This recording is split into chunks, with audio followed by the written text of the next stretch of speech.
what I need is a dancer's fan. I don't have one. I have them, but I've torn them up. If you play with them a lot, you kind of unspring them. They don't spring right, but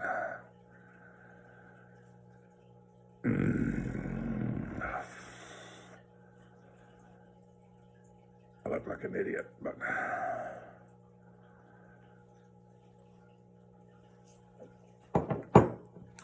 you can. This is not a good fan. I don't know. It's just a cheap little fan. But,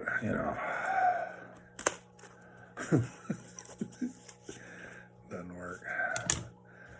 Somebody gave me this. It doesn't work either, really, but it's not bad. It just doesn't snap. Won't snap like a dancer's fan, but fans make nice scepters, especially if you can get one that you really can work.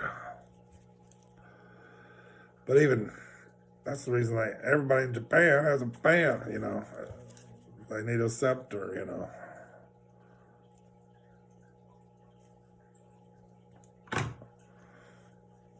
Uh,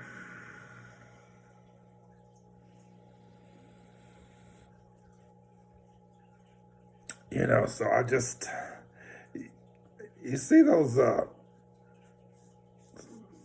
last couple of lineage, the Shambhala lineage paintings, their fingers are wavy, their fingers are, like, their fingers. All day long, I just think about my hands. And one thing that little wrist is a big deal. Just like that thumb, that is beautiful. And everything you do, like horsemanship, swordsmanship, judo, golf, you name it, is to get that beautiful little curve in your wrist. It doesn't hurt to start with the hands and then you get to the wrist. But by the time you get to the wrist, you are really onto something. It's just like that. That ain't beautiful. But that is beautiful. And it's powerful. We work to get your wrist like that. In golf, you work to get your wrist like that. In horsemanship, you work to get your wrist like that. But if your hands aren't right, it don't matter. Forget it. In tea ceremony, we work. In calligraphy, we work.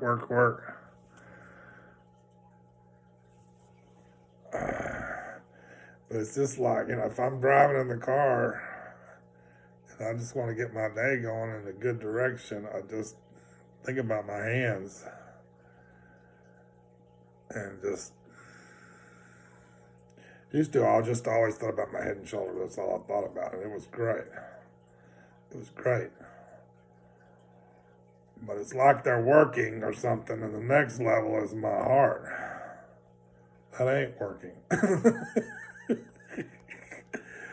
But to really open my heart, my hands lead to opening my heart.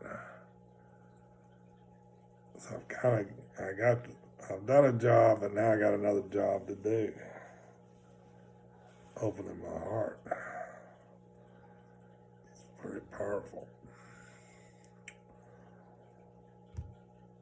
If you get your hands relaxed, then your arms relax, then your shoulders relax, then your heart opens. It's amazing. It's a good thing. It's a beautiful system. Your hands are tensed up. You need to get all this together. Then you need to, but you can work on your hands, too. Parallel. In Alexander, we work on our feet, our legs, we work on our hands, our arms, but we really started here, everything's about here. If this is working, this is going to be easy if you do it. If you don't do it, it won't be easy. If your hands, this ain't going to be easy. It's not. But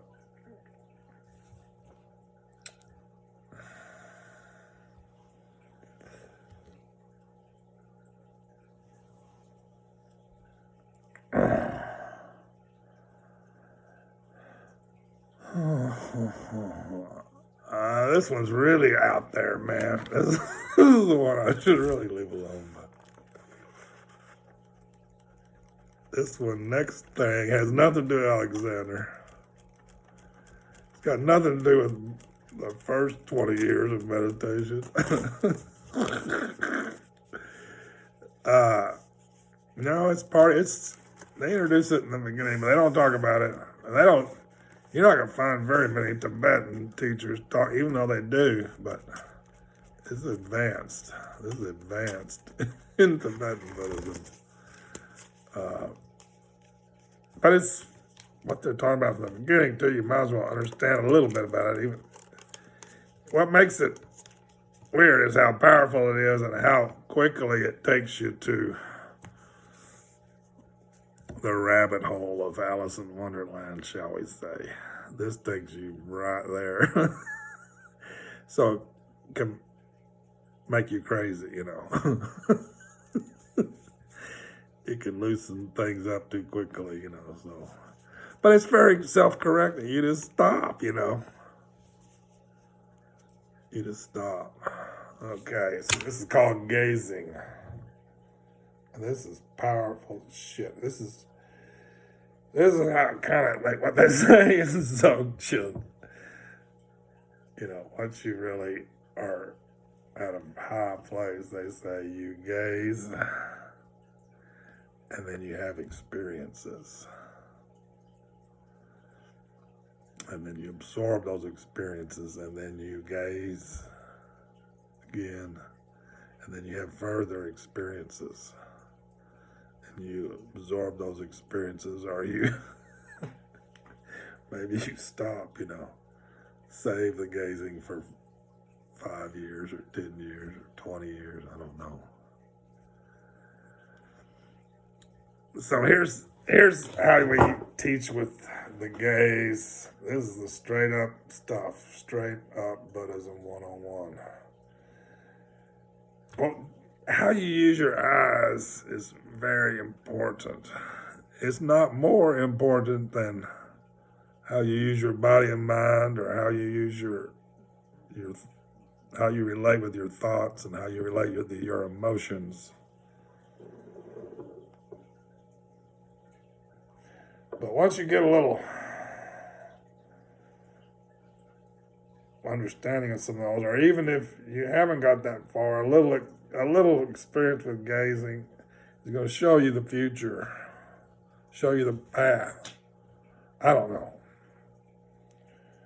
It's going to unhinge you a little bit, so just back off, you know. Quit gazing if you get a little unhinged. And then you can touch it again sometime down the road, you know. You know, maybe I should only be talking to very advanced people, probably. You know, my ideal, really, person I'm talking to in a way is a very advanced Shambhala person and a very advanced Dzogchen person. That's really, you know, in a way, who I want to be talking to. Who knows who I'm talking to? And why I start out with all the advanced shit first, put a gun to my head, you know. Stupid, I guess.